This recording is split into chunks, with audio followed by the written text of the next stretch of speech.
اليوم موضوعنا مضارع كان بسيط. في حالة النفي قد نضيف نوت بعد الفعل المساعد هاز وهاف. ايه ماشي؟ وفي حالة الاستفهام قد نقدم الفعل المساعد على الهاز والهاف في الفعل الصحيح.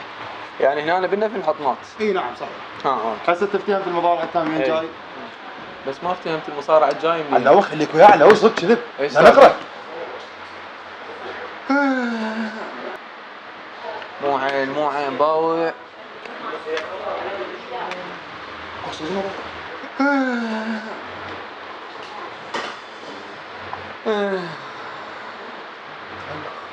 انا راح افوت.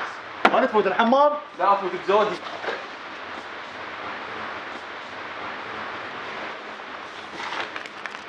وين رايح؟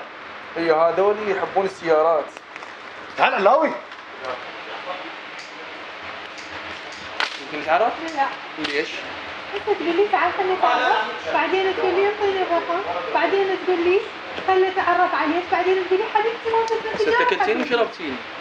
ايش فيك؟ بس جاي نتعرف. هسه خلينا نقعد اول شيء. اي تفضل بابا. مرحبا. شلونك؟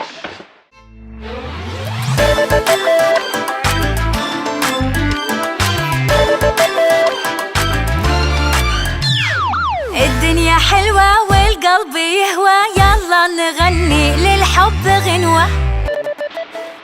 الله بالخير. ان شاء الله متفقين على الحاضر والغايب.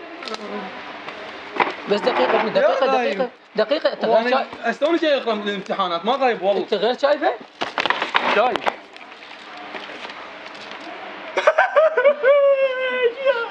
حبيبي The present verified simple. Yes. تعال علاوي.